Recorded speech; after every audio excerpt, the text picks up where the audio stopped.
We do have, I guess, what we're calling good news regarding the Johnson & Johnson vaccine. Dr. Anthony Fauci says that he believes the U.S. is going to resume use of the Johnson & Johnson vaccine for coronavirus by the end of the week, maybe with some kind of warning or restriction attached. You might remember we covered last Tuesday that regulators said temporarily pause use of the single-dose Johnson & Johnson vaccine. There were 6 cases of rare brain blood clots, all in women age 18 to 48. I believe as of right now that one of those women died. This is out of about 7 million Johnson & Johnson vaccine doses that were given. And Dr. Fauci says he's expecting a decision on that vaccine maybe by this Friday, and that the most likely outcome, he seems confident that there will be a resumption of the use of that vaccine. You will again, remember that this was within 13 days of receiving the shot. Women age 18 to 48 who developed these symptoms, the FDA decided to put a pause out of, quote, an abundance of caution.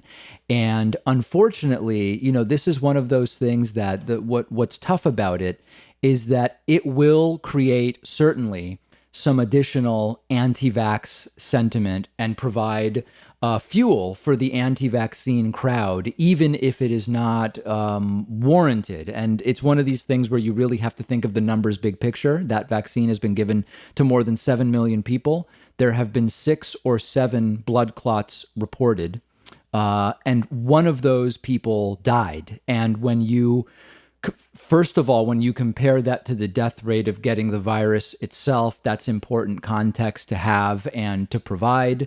The other reality is, if you wanted to be really careful with this, and this is, I think, what Dr. Fauci is kind of alluding to, or maybe what's being considered by regulators, it was all women 18 to 48. What if you say, well, maybe you don't give this vaccine to women 18 to 48? The other factor, and I mentioned this last week, and there's some early suggestions, but it's still being investigated, that there may be a medicine interaction that is common to the individuals that experience this, the 6 or 7 women that experienced the blood clotting. If it were determined that there's a specific interaction between a medication that these women were on and the vaccine, that would even be further reassuring. You could figure out exactly who it is that should not receive this vaccine. And that's something that is increasingly being looked at. There was a bit of a slowdown over the weekend in terms of vaccine doses. And in fact, I'm pulling up the numbers myself, although it's not clear that it's related to the Johnson & Johnson decision. If you look at the numbers from over the weekend, there was a bit of a slowdown in the number of doses given.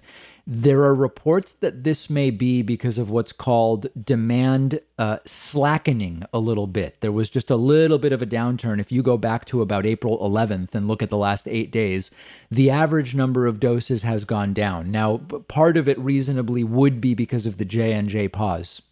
But there are reports that some states where there's less interest in the vaccine, places like the example we've been looking at is Mississippi, we may actually be at the point where there is more supply and ability to give the vaccine than there is demand. And what's going to have to be figured out is, will vaccines start to be shifted from states where there is less demand to states where there is more demand? I believe Vermont and Massachusetts both at the top with 92% of the population wanting the vaccine. Is that even possible? Is it a recipe for disaster, starting to move vaccines around? Instead, will the focus be just on a campaign to make people want the vaccine? Yesterday, we saw Joe Biden and Barack Obama participate in an event talking about the vaccine, encouraging people to get it. I don't know the answer, but it seems as though today, which is the day where everybody becomes eligible, we are starting to see a slackening of demand.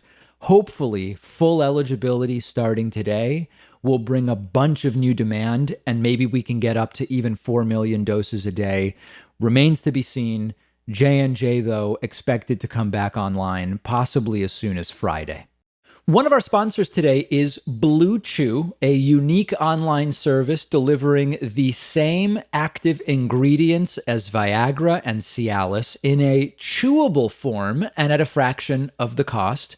And they're giving my audience an entire month's supply for free. So if you think you could benefit from an extra boost of confidence when it's time, all you have to do is take a short quiz on their website. A licensed doctor approves your prescription. The medication comes straight to your home within days in a discreet package. No driving around to the doctor's office or the pharmacy. No waiting around. No awkward conversations with your doctor. All of Blue Chew's tablets are made in the USA. The entire process is just a few clicks. Go to bluechew.com. The link is underneath this video. They'll give you an entire month's supply for free when you use the promo code Pakman. All you have to do is pay $5 shipping.